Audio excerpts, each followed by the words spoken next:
ओम कामेश्वर सिंह दरभंगा संस्कृत विश्वविद्यालय के आचार्य प्रथम सेमेस्टर के व्याकरण विषय में कोर्स कोड CC2 के अंतर्गत खंड 3 के अधीन इससे पूर्व उन्हें इकोजनची सूत्र पर व्याख्यान किया था। आज अनतिच इस सूत्र पर व्याख्यान प्रस्तुत करने जा रहे हैं।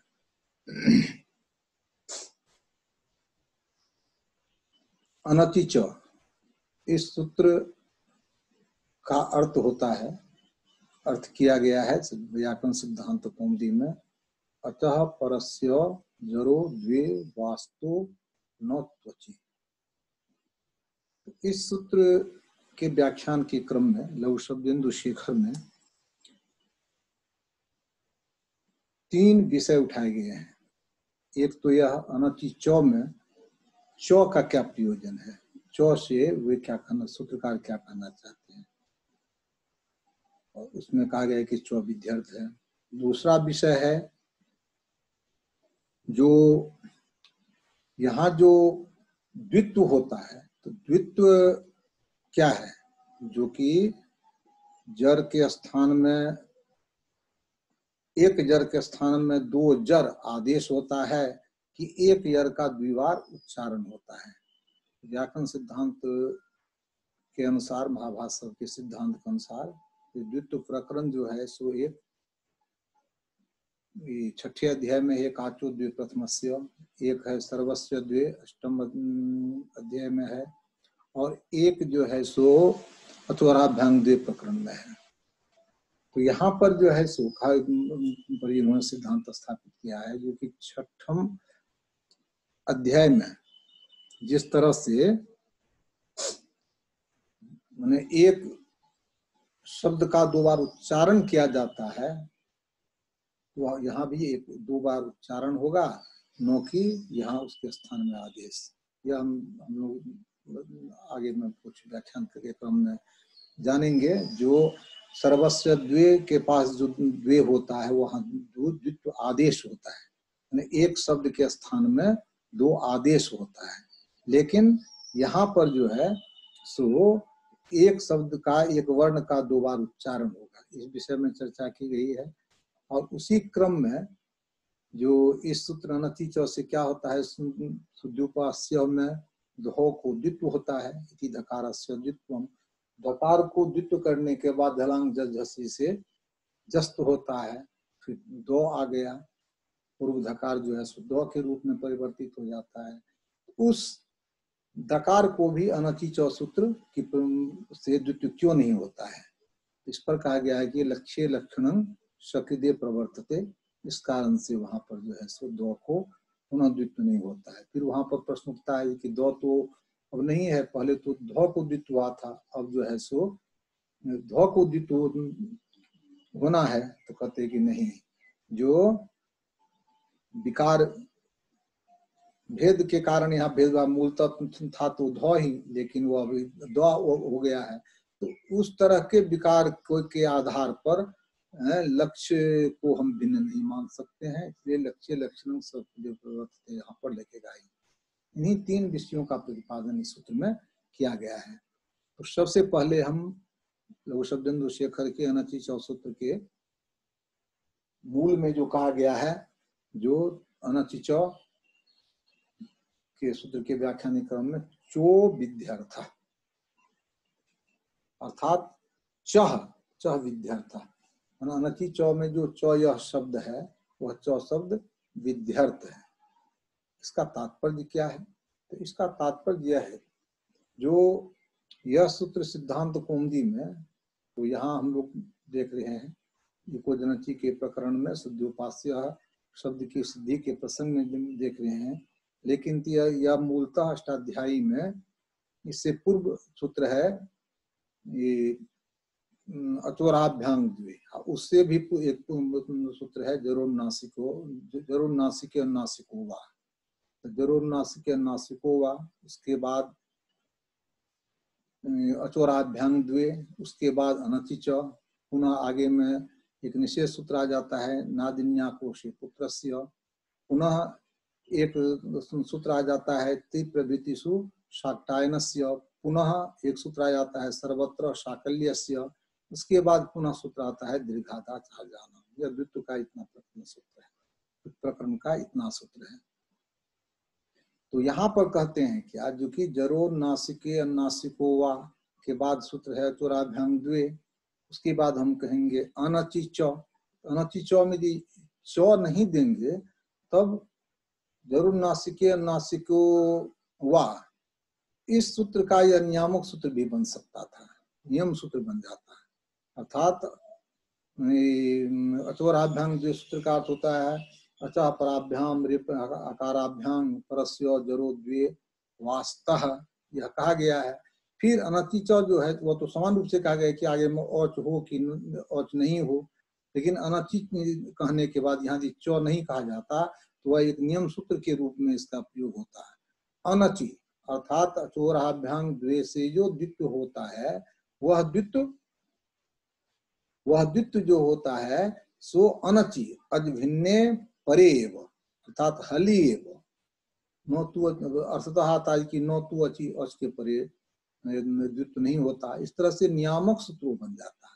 और नियम सूत्र नहीं हो या विधि सूत्र हो, यहाँ भी द्वित्व का प्रत्यक्ष विधान ही किया गया, किसी नियम का कोई नियम नहीं है, इसलिए यहाँ पर पाणिनि ने च का उल्लेख किया है, अनचि च। हमारे व्याकरण शास्त्र में जो व्याख्या है, तो व्याख्या में जो हम लोग कहते हैं कि चौ तू करके व्याख्यान किया जाए, तो इसमें भी देखते हैं अनचि चौ में जो चौ शब्द है, चौ शब्द का क्या अर्थ है, इस अर्थ को भी हमारे आचार्य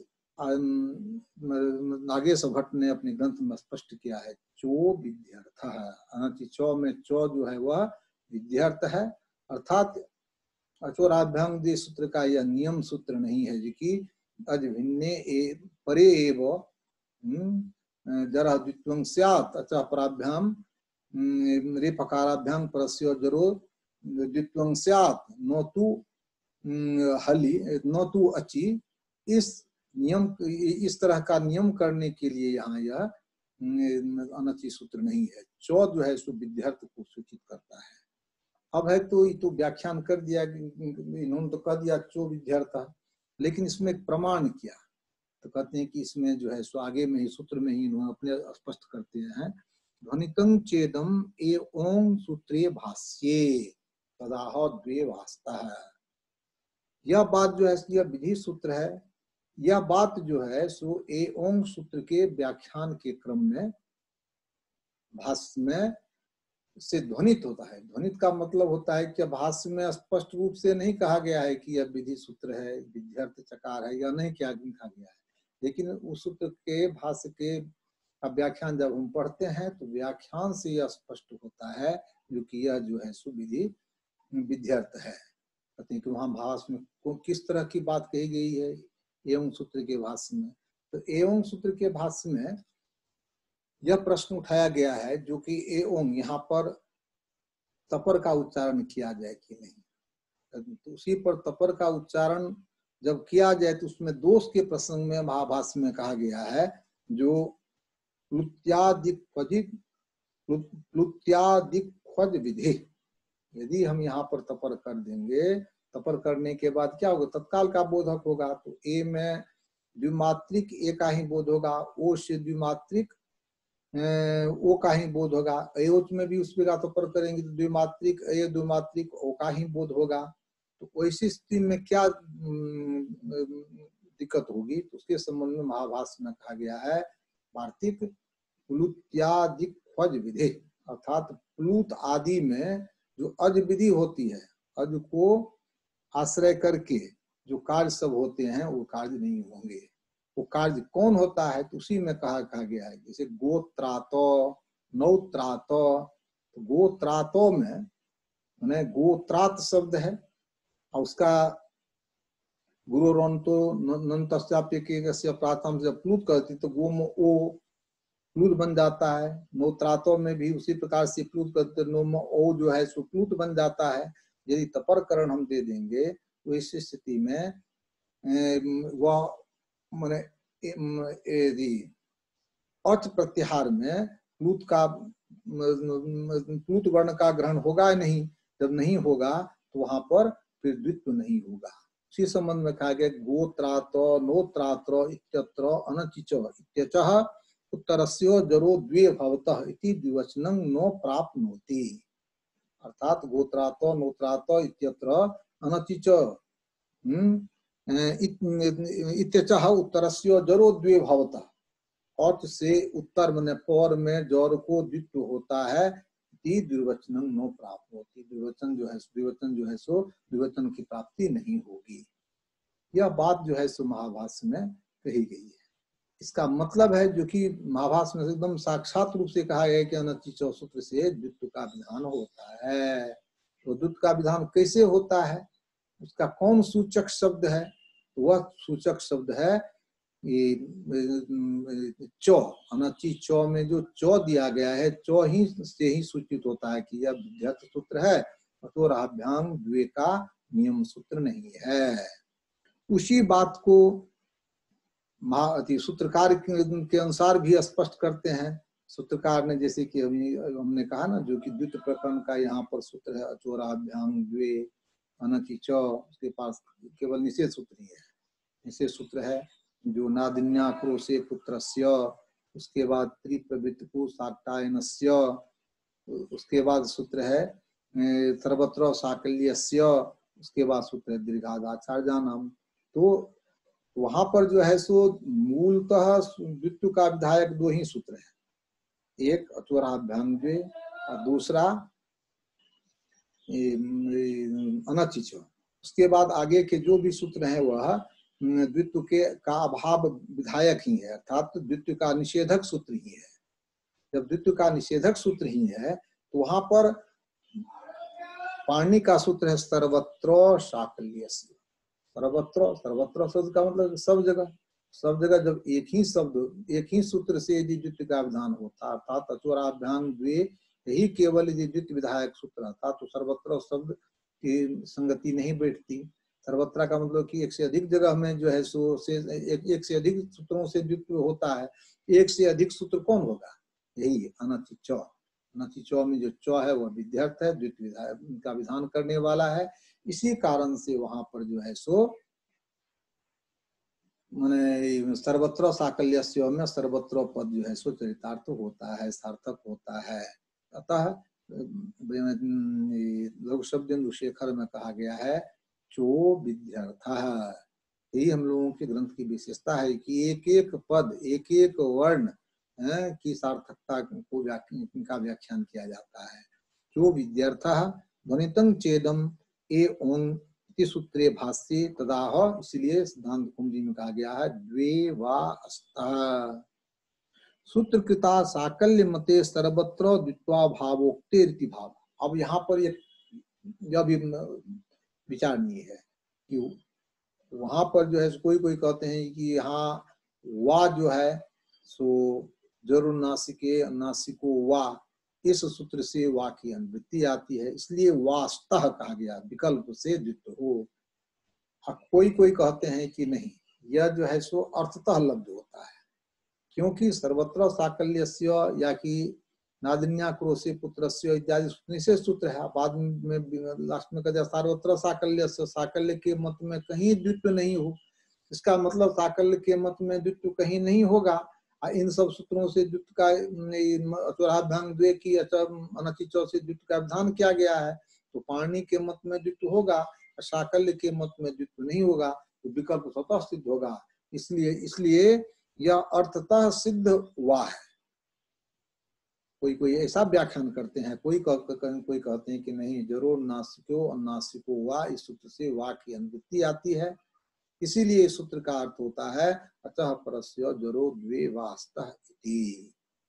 लेकिन दोनों में उसमें लाघव यही होगा जो उसको ज्ञापन के बल से जो सिद्ध करेंगे, जो कि चूंकि सर्वत्र साकल्यस्य के द्वारा निषेध द्वित्व का किया गया है, इसलिए यह अर्थतः सिद्ध होगा। तो शब्दतः यहाँ पर नजदीक में है ही जरूर नासिके और नासिको वा में वा, उस पद से वा की जब अनुवृत्ति कर लेते हैं तो वो उसी में लागू होगा। यही आचार्य लोगों का व्याख्यान भी है कि वा पद की अनुवृत्ति के द्वारा ही सूत्र का अर्थ होता है। अतः परस्य जरो द्वे वास तो न त्वची।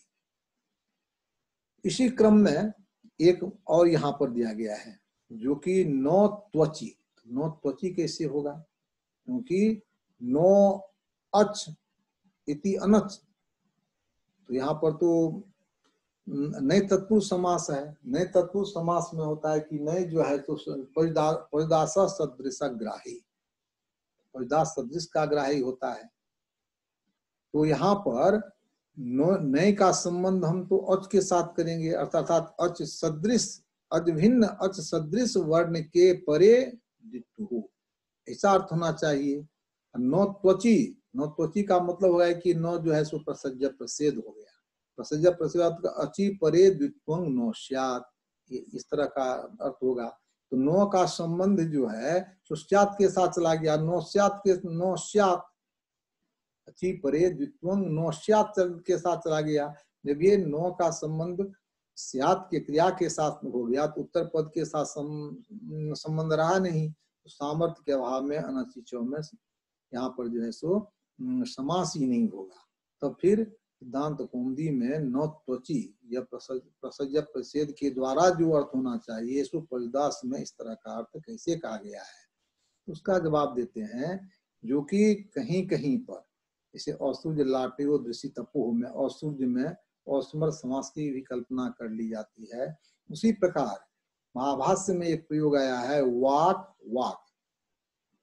वाक वाक वाक वाक वाक वाग वाग माने को द्वितीय किया गया है। वाक माने आगे में कोई वर्ण नहीं है, फिर भी जो है सो को अनचिच से द्वितीय होता है। और से पर जो जोर उसको द्वितीय हो। यहाँ पर यदि परजुदास हम यदि मान लेंगे तो अर्थ क्या होगा? क्योंकि अच से भिन्न अच सदृश जो वर्ण अर्थात हल वर्ण के परे ही द्वित्व हो। तो महाभाष्य में जो वाक वाक में द्वित्व हुआ है वहां द्वित्व होगा ही नहीं, क्योंकि वाक में जो है सो आगे में कोई अच वर्ण अच से भिन्न हल वर्ण है ही नहीं, तो वाक में द्वित्व नहीं होगा। वाग में गौ को फिर द्वित्व नहीं होगा। तो द्वित्व का जो विधान करके प्रयोग महाभाष्य में वाक वाक इत्यादि प्रयोग किया गया है, उससे यह सिद्ध होता है जो कि औसुर्य लाटयो दृषि तपो की तरह अनचिचो में भी असमर्थ समास की कल्पना कर लेंगे। है तो प्रसज्य प्रसेद, प्रसज्य प्रसेद के कारण नए का संबंध किसके साथ होता है? तो क्रिया के साथ संबंध होता है। क्रिया के साथ संबंध होने के कारण यहाँ पर होगा तो कि अचि परे द्वित्वं नो स्यात्। इसलिए यहाँ पर व्याकरण सूत्र का लक्ष्य सिद्धि, तो लक्ष्य की सिद्धि के अनुसार ही सूत्र का व्याख्यान किया जाता है। तो यहाँ भी भाष्यकार के द्वारा किया गया जो प्रयोग वाक वाग में द्वित्व वाला प्रयोग, उस प्रयोग की सिद्धि परिदास के आधार पर नहीं हो सकती है, बल्कि प्रसज्य प्रसेद के द्वारा सिद्धि होगी। इसलिए यहाँ पर प्रसज्य प्रसेद किया जाता है। दूसरी बात, यहाँ प्रसज्य प्रसेद के आश्रयन में एक दूसरा भी व्याख्या कर लोग युक्ति देते हैं। यदि पाणिनि को यहाँ परिदास इष्ट रहता तो अनचि का क्या अर्थ होता? हली। अच से भिन्न, दो ही तरह का तो वर्ण है, अच और हल, स्वर और व्यंजन। स्वर को अच कहते हैं, व्यंजन को हल कहते हैं। तो यहाँ पर अनचि के बदले में हली केवल कह देते तो उसी से काम चल जाता। तो लेकिन वैसा पाणिनि ने नहीं कहा है, तो वह भी सूचित करता है कि यहाँ पर परिदास नहीं है, प्रसज्य प्रसेद है। तो दो बात। तीसरी बात यहाँ पर कही गई है जो कि यहाँ पर अतः परस्य जरो द्वे वास्तः, यहाँ पर जर को द्वित्व जर के स्थान में द्वित्व, तो इसका द्वित्व का मतलब क्या है? वहां दो तरह के हो सकता है कि एक सुद्विपाषण में ध है, ध के स्थान में दो ध हो गया, एक हुआ। दूसरा यह होगा कि ध एक है ही, एक दूसरे ध का भी यहाँ उच्चारण हम कर देंगे। ध का दो बार उच्चारण होना, ध को दो धकार वाला आदेश होना, दोनों में अंतर हो गया। उच्चारण जब करेंगे तो उच्चारण जब करना है तो जब एक ध है ही तो केवल एक ध का और उच्चारण करना होगा तो दो ध हो जाएगा। आदेश करेंगे तो एक ध को पूर्व से जो ध है उसको हटा देंगे, उसके बाद उसके स्थान में दो ध कर देंगे। तो यहाँ पर यह दोनों पक्ष है, व्याकरण में दोनों पक्ष है। जैसे कि खाष्ट द्वित प्रकरण में अर्थात एकाचो द्वे प्रथमस्य, यह जो छठे अध्याय में द्वित विधायक सूत्र है, जिससे कि लिट सबके परे सन सबके परे द्वित्व होता है, तो उन सब स्थिति में क्या है तो वहां पर व्याख्यान किया गया है वही पर द्वे उच्चारणे भवता, अर्थात एक जो शब्द है उसी शब्द का दो बार उच्चारण हो जाता है। अब एक है सर्वस्व द्वे में जो द्वे है तो वहां कहता है कि दो आदेश, मतलब एक वर्ण के एक पद के स्थान में सर्वस्व द्वे सूत्र है, तो वहां पर एक पद के स्थान में वो पद हट जाता है, उसी तरह का दो पद वाला एक नया आदेश हो जाता है। यह भी एक पक्ष है। तो यहाँ पर यह कह रहे हैं जो कि यहाँ पर कौन सा पक्ष उचित है, तो कहते हैं कि पक्ष उचित है यही, मैं ये दो बार उच्चारण करना है। क्यों? तो उसमें जो है वह पाणिनि व्याकरण के सिद्धांत के अनुकूल है, वह प्रतिकूल है ऐसी बात नहीं है, लेकिन प्रयोग की सिद्धि के लिए विशेष परिस्थिति के लिए वहां पर आदेश की विकल्पना की जाती है, द्वित्व आदेश की कल्पना की जाती है। लेकिन यदि दो बार के उच्चारण वाला प्रयोग किया जाए तो वह जो है सो वह लाघव मूलक होगा, न्याय मूलक होगा। किस न्याय से का मूलक है? उसके लिए कहा गया है क्या कि यहाँ पर द्वे, जैसे अतोराभ्याम द्वे, एकाचो द्वे प्रथमस्य, यहाँ पर द्वे है तो द्वे में द्वे उच्चारणे भवता, एकाचो प्रथमस्य द्वे उच्चारणे भवता, दो बार उच्चारण हो। वही उसी तरह का अर्थ यहाँ भी होगा, दो बार उच्चारण हो। यहाँ पर उच्चारण शब्द का जो है स्वाध्याय कर दिया जाएगा।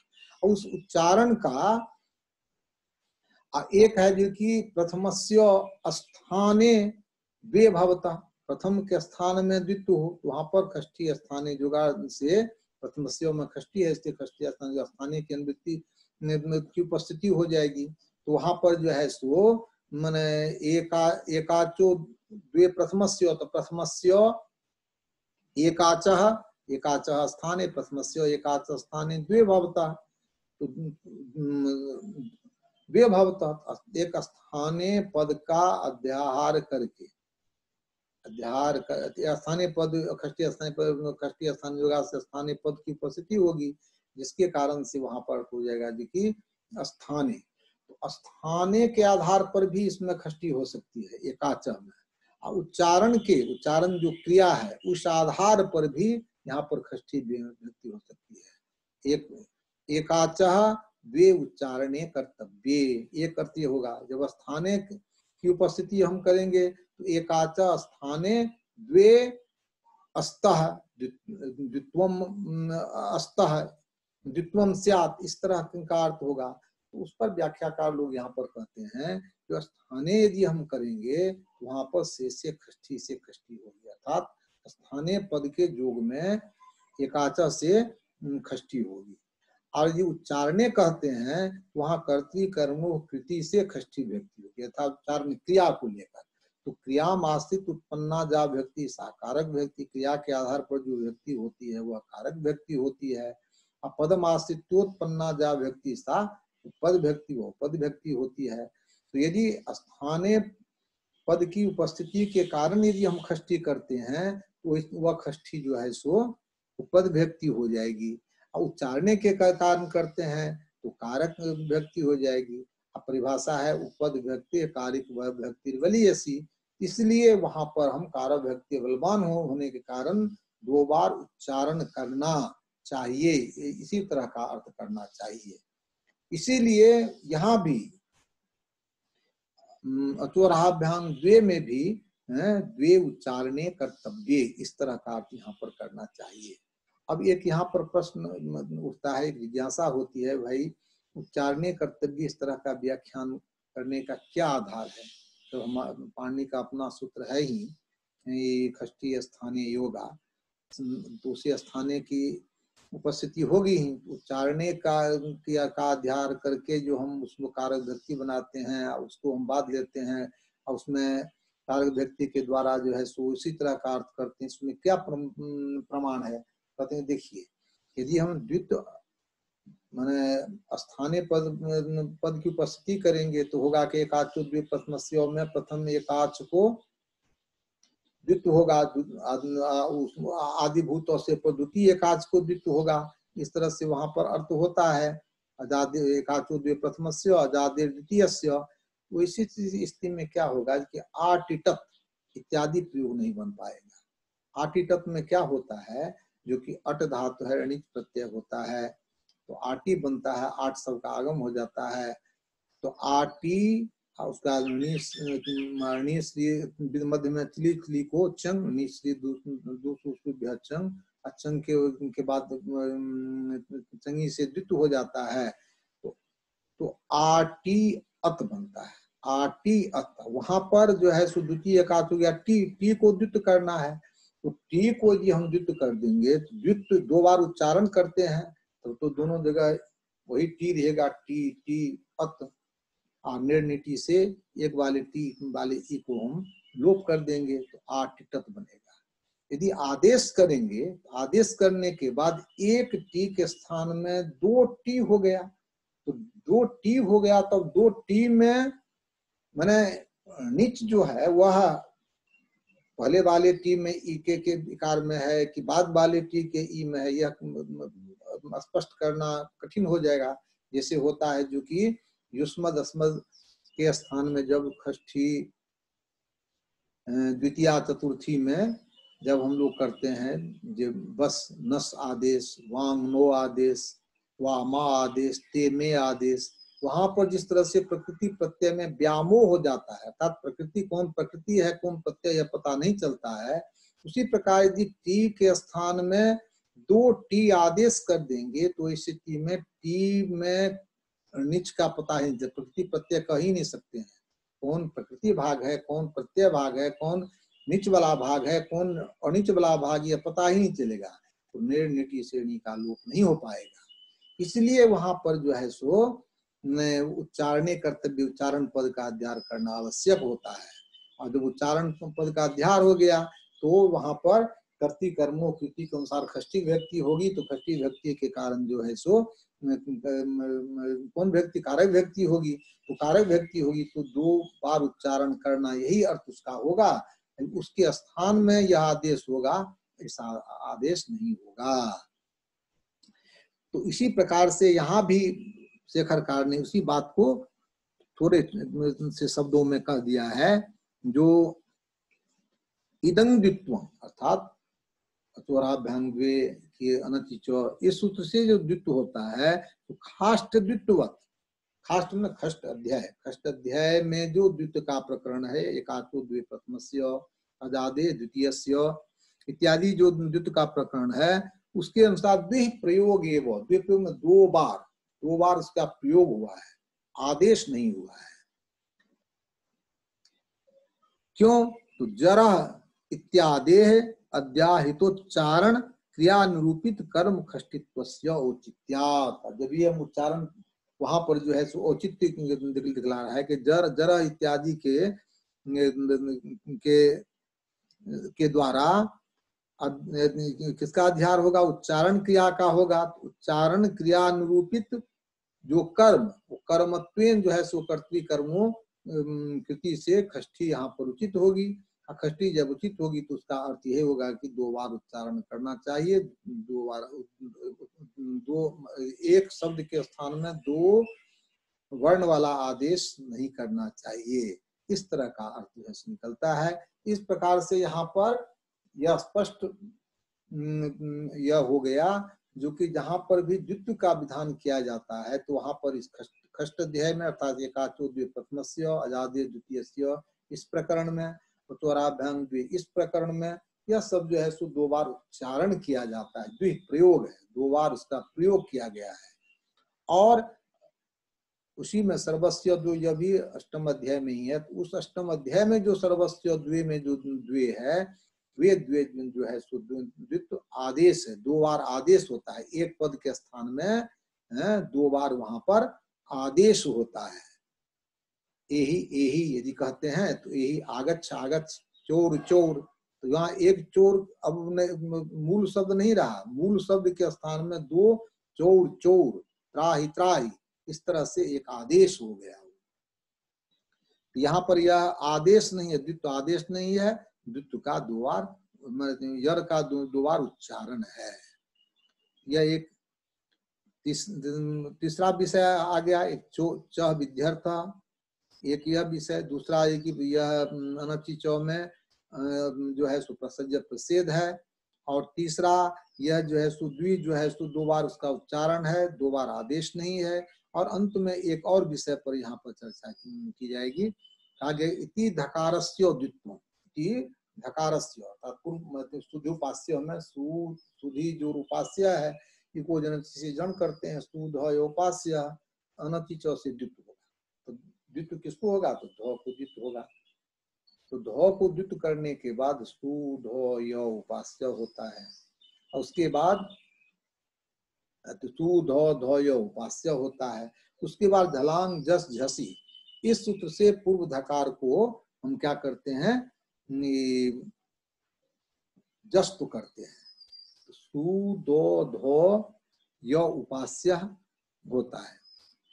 उसके बाद यहाँ पर यह प्रश्न उठता है, जो कि सु दो ध य उपास्य जब बन गया, तो यहाँ पर दो को पुनः अनचि चौ से द्वित्व कीजिए, और कौन हो गया? सु में उ, उससे पर और कौन हो गया? दो को द्वित्व हो। लेकिन द्वित्व हम लोग करते नहीं है, कहीं पर कोई नहीं करता है। क्यों नहीं करता है? क्यों अनचि चौ से यहाँ पर दो को पुनः द्वित्व क्यों नहीं होता है? उसी का समाधान इन्होंने कहा है, नो तु द्वित्वे पूर्व ध स्थाने जब जस्त निष्पन्न दस्यापि, माने अनचि चौ इस सूत्र से जो है सो द्वित्व जो होता है, तो नो तु द्वित्वे, द्वित्व करने के बाद अनचि चौ से पूर्व ध स्थाने जस्त निष्पन्न दस्यापि, तो ध के स्थान में जस्त के द्वारा निष्पन्न दो जो है उसको पुनः द्वित्व नहीं होता है। क्यों? तो परिभाषा है, लक्ष्ये लक्षणं सकृदेव प्रवर्तते। एक लक्ष्य में एक लक्षण की प्रवृत्ति एक बार भी होती है, एक बार ही उसकी प्रवृत्ति होती है, दोबारा नहीं। यह न्याय है, सामान्य न्याय है। लक्ष्ये लक्षणं सकृदेव प्रवर्तते, एक लक्ष्य में एक लक्षण की प्रवृत्ति एक बार ही होती है। यहाँ पर शुद्ध्युपास्य ध एक लक्ष्य था, अनचि चौ का द्वित्व करने का लक्ष्य था, उसको उस ध को द्वित्व हो गया है, इसलिए पुनः उस ध के स्थान में होने वाला दो जो है उसको भी नहीं होगा। यहाँ कहते कि लक्ष्य तो भिन्न हो गया, पहले जो है सो ध को द्वित्व हुआ था, अब जो है सो ध के स्थान में तो दो हो गया, तो दो होने के कारण उसको तो द्वित्व होना चाहिए। तो कहते कि नहीं। सिचि वृद्धि प्रश्न पदेशु, इस सूत्र के महाभाष्य में प्रसंग आया है। प्रसंग में वहां पर यह सिद्धांत निर्धारित किया गया है, जो कि जो विकार भेद आदेश के कारण यदि कुछ उसमें स्वरूप में अंतर आ जाए, तो उस भेद को हम लक्ष्य भेद नहीं कहेंगे, एक ही लक्ष्य कहा जाएगा। भले ध था, ध को द्वित्व किए, ध के बाद भले ही उसको हम पुनः जो है तो दो कर दिए, तो दो करने के बाद वह एक नया लक्ष्य बंद हो गया, सो नहीं होता है। यदि ऐसा होता तो महाभाष्य में कहा गया तब तो उद्बोधाम प्रयोग नहीं बनेगा। उद्बोधाम में क्या होता है? उत पूर्वक वह धातु से लुंग लकार में तस तस को जब ताम करते हैं, अटकागम करते हैं, तो उदो वह स ताम हुआ। वहां पर मध्य में त्रिच लिखे कोशिश करके उदो वह स ताम हुआ। वहां पर बदो प्रज्वलंता स्याच से वो वाले अ को वृद्धि कर देते हैं, तो उदवाह स ताम हुआ। उसके बाद पुनः क्या होता है? तो हो को ढो होता है, ध को जो है सो ध से झलो झली से स को लोप होता है, उद बढ़ ताम होता है, और उसके बाद झकस ततो धो ध से ताम वाले तो को ध करते हैं, स्तुत्व करते हैं, उद बढ़ ढाम करते हैं, और ढोडे लोप से पूर्व ढ को लोप कर देते हैं। उद बो ढाम होता है, वहां पर बो नहीं वाह, हर जगह वाह समझिए, वाह को जो है सो सही बहु रोध वर्ण्य से वृद्धि की जो की गई थी उसको पुनः ओ कर दिया जाता है, उद बो ढाम हुआ, उद बो ढाम बन जाता है। अब यहाँ पर कहते हैं जो कि यहाँ पर जो ये पुनः जो है सो बदब्रजंत्याचा से किसी वृद्धि प्रश्न पदेशु से यहाँ पर वृद्धि क्यों नहीं होती है, वो में ओ को वृद्धि क्यों नहीं होगी? पद में तो सिच था है, प्रत्यय लोपी प्रत्यय लक्षण से लाके उसके परे वो में ओ को जो है सो हलन ढ तक उद बोढ़ ढाम था, ढ को लोप हो गया, तो फिर भी वो ढ को भी स्थानीय भाव करके वहां ले आके वहां पर जो है सो सही बहुरोध वर्ण से जब ओ किए, वो करने के बाद ओ को वृद्धि क्यों नहीं होती है?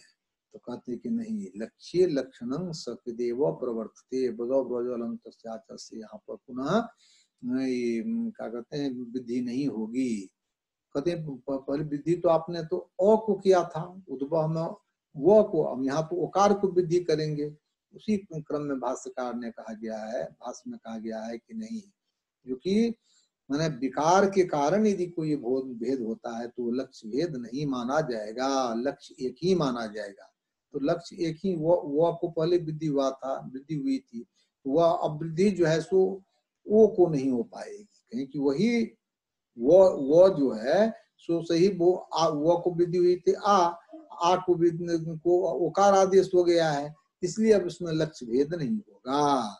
वही बात इसमें कही गई है कि लक्ष्य लक्षणमिति न्यायात विकारान्यत्वेन नो लक्ष्य भेदा, विकारान्यत्वेन विकार के कारण यदि उसमें अन्यत्व आ जाए, अन्यत्व ही गया है, पहले आ था ओ था, ओ को आ हुआ है, आ को ओ देखते हैं, तो यहाँ पर तुम देख रहे हैं जो कि विकार के कारण तो अन्यता ही गई है, तो कहते हैं विकारान्यत्वेन नो लक्ष्य भेदा, विकार का के कारण यदि अन्यत्व आ जाए, अंतर आ जाए, तो उस अंतर को हम अंतर नहीं कहते हैं, लक्ष्य भेद नहीं होता है।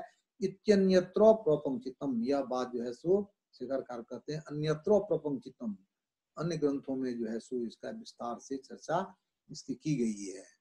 अन्यत्र प्रपंचित हम लोग देखते हैं जो इसमें लघु शब्द रत्न में और उसके बाद प्रोमोर्मा में भी, जो कि यहाँ पर जो कि शुद्धिपास्य शब्द के प्रकरण में वहां पर अर्जुनों में द्विवाच्य से द्वित्व का विधान किया गया है, उसी में कहते हैं कि धौ को पुनः द्वित्व क्यों नहीं होता है, वहां पर यह लक्ष्य लक्षण सकृदेव प्रवर्तते का वहां पर उल्लेख किया गया है, और उसी क्रम में यह सब सारी बातें कही गई है कि उद्बोधाम में जो है सो वो को वृद्धि हो गई आ, उसके बाद फिर आ को ओ कर देते हैं, तो ओ को एक नया मान के, नया लक्ष्य मान के वहां पर वृद्धि क्यों नहीं होती है? तो महाभाष्य यही शिक्षित वृद्धि प्रश्न प्रदेशु इस भाष्य के सिद्धांत के आधार पर वहां पर तय किया गया है, जो कि नहीं, जो विकारान्यत्वेन नो लक्ष्य भेदा, विकार के कारण अन्यत्व आ जाने पर भी लक्ष्य भेद नहीं होता है।